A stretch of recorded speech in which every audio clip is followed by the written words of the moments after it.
lampu wattnya kecil dia kedinginan, ditaruh bola lampu wattnya yang besar dia kepanasan, dia lari ke tepi menyelamatkan diri biar supaya tidak kepanasan.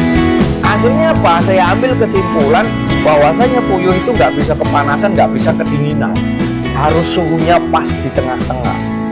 Nah, saya berpikir, nah sudahlah kita pakai ukuran sajalah, pakai ukuran termometer ruangan itu kan, yang air raksa itu kan. Akhirnya di situ baru netas. Halo kawan-kawan sekalian, dimanapun Anda berada, salam sehat untuk kita semua. Kembali bersama saya, Fauzan, dari Rumah Puyuh Berkah, dari Komunitas Peternak Puyuh Jambi. Di video kali ini, kita berada di tempat tinggalnya ataupun base camp daripada Edi Puyuh Jambi. Nah, ini Bang Edi, nama channelnya Edi Puyuh Jambi.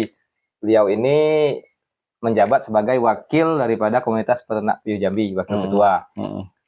Dan sekaligus beliau ini pendirinya nih. Nah, Pendiri komunitas, pendiri bro. komunitas. Aduh, perjuangannya luar biasa nih. Wah, bukan main Saya telat perjuangannya. kenal beliau nih. Saya mulai 2020, sedangkan beliau sudah ada channel YouTube. Itu 2020 sudah ada channel, Bang ya? Sudah ada. Saya telat untuk belajar sama beliau. Tapi tidak apa-apa, Bang. Tidak ada kata terlambat untuk belajar. Ya. Nah, itu motivasi untuk kawan-kawan. Yang penting ada kemauan. Lanjut nih, Bang. Di sini gantian nih. Kita lagi nih yang coba bertanya dengan Bang Edi. Kita kan sekarang nih videonya bareng nih di dua channel. Channel Edi Puyuh Jambi sama channel Rumah Puyuh Berkah. Di dua video sebelumnya saya sudah ditanya. Nah, gantian nih kita lagi nanya nih. Walaupun bukan seorang wartawan, Bang. Kita bawa enjoy, Bang. Bahasanya campur-campur Jambi dikit apa, Bang? Penting yang nengok ya. Nah, gini, Bang. Abang ini kan Bang, peternak puyuh ini udah lama. Dari tahun berapa, Bang? Saya dari tahun 2015 ya. Sudah belajar puyuh? Iya, terjun ke puyuh itu 2015. Sekarang 2025. 10 tahun. Nah, itu lumayan kan? 10 ini tahun. Wajar, ini sudah senior nih. Sesepuh kita nih. 10 tahun, kawan. 1 dekade sudah. Tentunya kan tidak mudah, Bang. Bertahan di puyuh ini selama 10 tahun. Ya. Bagaimana, Bang, perawatannya, Bang? Abang mulai dari yang paling baru netas lah nih. Kalau untuk perawatan sendiri ya, kalau perawatan itu memang kalau kita puyuh itu boleh dikatakan gampang ya gampang, boleh dikatakan susah ya susah. Ya intinya gampang-gampang susah. Susahnya di mana? Kita cerita yang susah dulu ya. Nggak usah yang muluk-muluk lah. Nanti kalau muluk-muluk disangkanya kita itu itu cuma konten, itu cuma nyari followers, itu cuma naikkan ini segala macam. Enggak, kita real berbagi pengalaman. Jadi saya cerita yang susah dulu. Susahnya seorang pemula ketika ternak puyuh itu di awal itu merawat DOG, kawan. Merawat DOG itu paling susah itu. Waktu awal-awal saya terjun. Jadi begitu netas, saya biarkan dulu kering di dalam penetasan, saya pindah ke box. Saya pindah ke box itu umur 1 hari di dalam penetasan. Saya pindah ke box itu yang saat ini ada umur sekitar 12 hari ini itu ada tuh pesanan dari orang Tebo tuh kalau tidak salah. Jadi di awal itu kenapa saya bilang susah, karena kita nggak tahu ilmunya, nggak tahu triknya, mau belajar kemana waktu itu. Android belum punya. Nah, setelah saya pindahkan ke dalam box itu ternyata besok 2 hari banyak yang mati.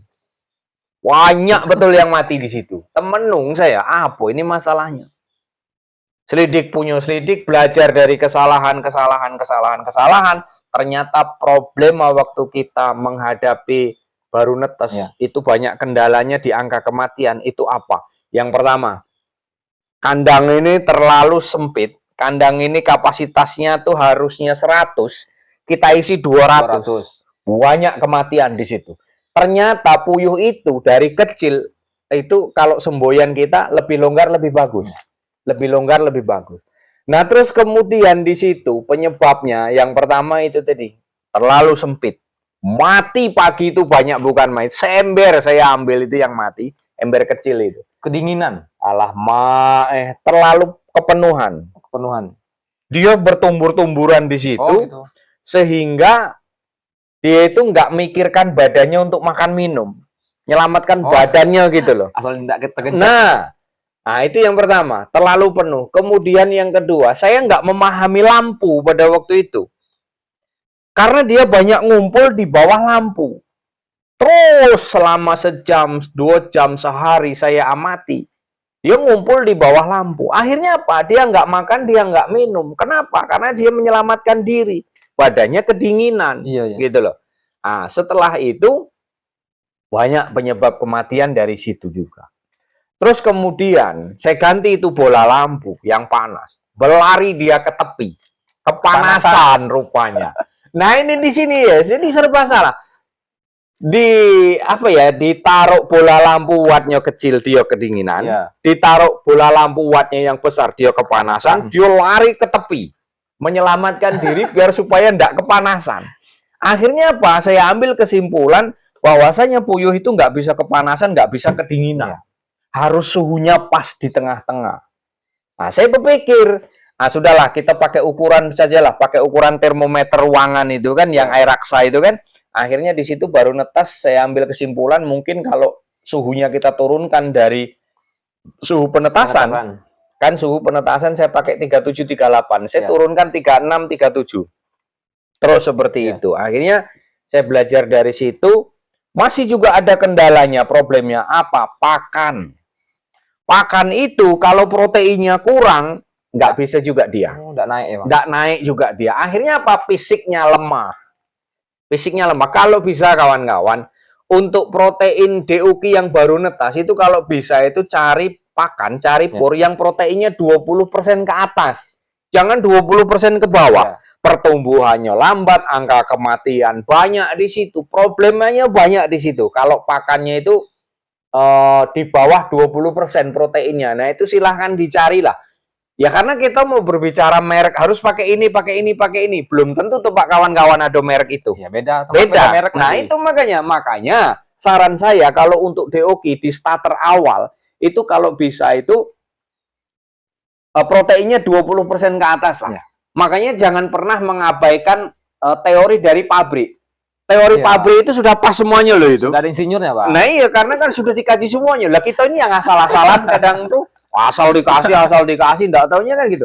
Makanya pabrik itu kan di situ kan ada usia 0 sampai 8 minggu atau 0 sampai 5 minggu. Nah, itu kan ada, memang aturannya situ. Starter, grower, nah itu kan memang ada aturan mainnya di situ rupanya itu. Harus dipahami ke situ. Jangan tahu-tahu anak baru lahir dikasihnya makan jengkol, ya enggak bisa, giginya belum ada kan. Karena gitu. Pengen untung besar, Bang. Itu tadi kadang. Nah, itu tadi. Cari pakan yang murah, yang proteinnya murah, tapi nggak taunya apa, keblangsat kawan. Benar.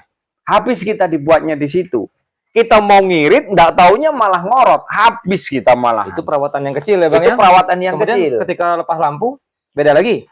Kalau lepas lampu, saya beda lagi. Misalkan kayak gini, saya lepas lampu itu biasanya itu 15 hari. Ya, 2 mingguan ya. Ya, 2 minggu. Saya 15 hari itu lepas lampu, saya pindah ke kandang pembesar. Jadi belum kandang baterai kan? Belum, ke kandang umbaran. Kalau ke kandang baterai itu dia pakannya belum sampai, belum nyampe. Belum bisa makan di situ. Belum bisa makan di situ.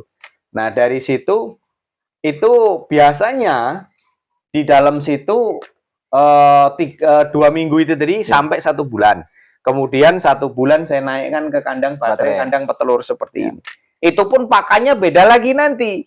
Gitu loh. Iya. Pakannya beda lagi. Nah, beda pakannya itu nanti ketika dia starter awal hingga sampai 30 hari, biasanya saya tergantung modal juga ya.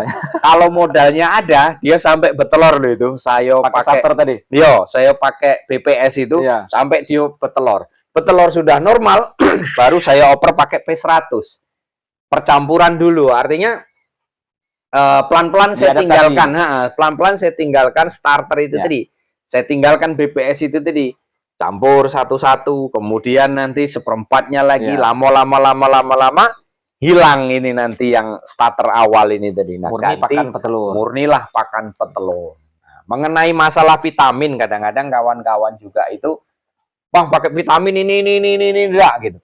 Cuman kalau pertimbangan saya gini ya boleh pakai vitamin, boleh, enggak ada yang melarang, sah-sah saja itu malah lebih bagus kan. Cuman kalau saya sudah kesini ini jarang saya pakai vitamin. Kenapa alasannya saya jarang pakai vitamin? Karena komposisi yang di dalam pakan itu sudah terurai semuanya. Sudah ada insinyur saya bilang. Iya, itu tadi karena sudah ada insinyur di situ kan.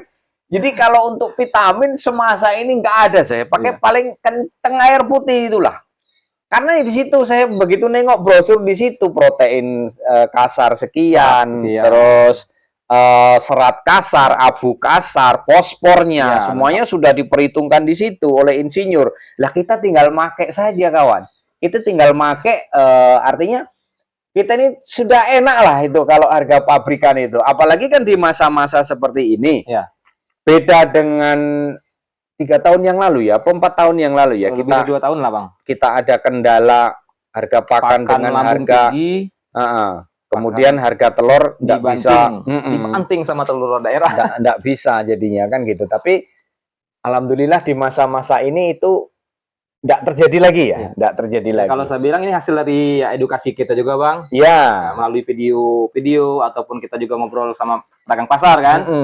Akhirnya berhasil sekarang. Akhirnya berhasil. Alhamdulillah untuk rekan-rekan komunitas yang ada di Jambi itu justru sekarang ternak puyuh itu nyaman. Aduh kekurangan Bang. Malah kekurangan telur kan. Bingung saya Bang. Nah itu tadi makanya nanti lah kita bahas di video selanjutnya kawan. Jadi kalau untuk bertahan di salah satu wilayah itu memang ya komunitas itu perlu kawan. Ya, perlu. Komunitas itu perlu. Saling bantu. Sehingga kita saling bantu. Informasi itu perlu. Informasi itu perlu. Jangan sampai kita ternak di salah satu daerah, di satu daerah misalkan nggak saling kenal, harga kita nggak kompak, harga kita nggak karu-karuan lagi, ya sudah siap-siap aja tutup berjamaah secara kolektif saja kita tutup gitu loh. Nah itu nanti kita bahas ke depannya kawan. Oke, mungkin hanya itu dulu rekan-rekanku semuanya. Kembali ke studio. Ini enaknya kawan kalau kita datang langsung ke senior. Jadi kita yang wawancara itu nggak banyak ngomong lagi. Nah, penyampaiannya sudah step by stepnya udah lancar nih. Nah, di sini kawan-kawan, saya di sini selain berbincang tentang puyuh, berbagi pengalaman dengan kawan-kawan yang menyaksikan video ini, Bang. Kita juga di sini ya belajar menjadi seorang YouTuber yang sudah 5 tahun ya, Bang ya. 5 tahun. Nah, sudah 5 tahun menjadi YouTuber, berbagi pengalaman, tentunya juga ada bonus yang dikejar. Karena kalau Pak Cik Dozer bilang itu Bang, nah ini Pak Cik kalau nonton sapa dulu nih. Halo Pak Cik, sehat Pak Cik. Monetisasi itu memang bonus, tapi kalau bisa dikejar kenapa tidak? Iya. Nah itu yang, jadi ini yang buat saya terus semangat nih Bang. Nah, baik kawan-kawan, nanti kita lanjutkan lagi perbincangan dengan Bang Edi. Akan banyak ilmu-ilmu beternak puyuh yang kami bagikan di sini. Bukan menggurui, tapi berbagi pengalaman. Bisa dipraktekkan, mudah-mudahan berhasil untuk kawan-kawan yang menyaksikan video ini. Baik kawan-kawan, terima kasih atas perhatiannya. Salam sehat untuk kita semua. Ayo beternak puyuh itu asik.